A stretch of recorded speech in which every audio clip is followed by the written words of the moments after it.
ভারতের রাজনীতির ইতিহাসে এমনটা কোনোদিন হয়নি যেটা আজ হলো। রাহুল গান্ধী মঞ্চে ওপেনলি বললেন ভারতের প্রধানমন্ত্রী চুরি করে চিটিং করে প্রধানমন্ত্রী হয়েছে। अगर हमें इलेक्ट्रॉनिक डेटा मिल जाए हम साबित कर देंगे कि हिंदुस्तान का प्रधानमंत्री चोरी करके प्रधानमंत्री बना है। চলুন জানা যাক এত বড় অ্যালিগেশন রাহুল গান্ধী কেন লাগাচ্ছেন বা কোন তথ্যের উপর ভিত্তি করে তিনি একথা বললেন। প্রাইম মিনিস্টার নরেন্দ্র মোদী 25টা সিটের মার্জিনে ভারতের প্রাইম মিনিস্টার হয়েছে।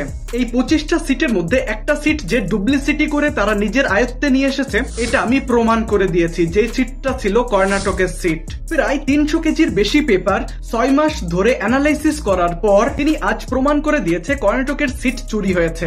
রাহুল গান্ধী বলেন এই একটা সিট বের করতে 40-50 জনের 6 মাস টাইম লেগেছে। তার পিছনে একটাই কারণ, সেটা হলো ইলেকট্রনিক ডেটা না থাকা। আর এই ইলেকট্রনিক ডেটা না থাকার কারণে তাদেরকে প্রত্যেকটা পেপার একটা একটা করে অ্যানালাইসিস করতে হয়েছে।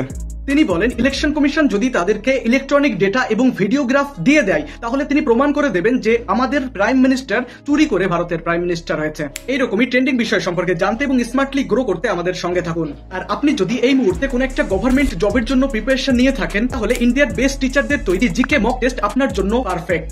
সো বেশি টাইম ওয়েস্ট না করে এখনই হোয়াটসঅ্যাপে FGF মক টেস্ট বলে মেসেজ করুন।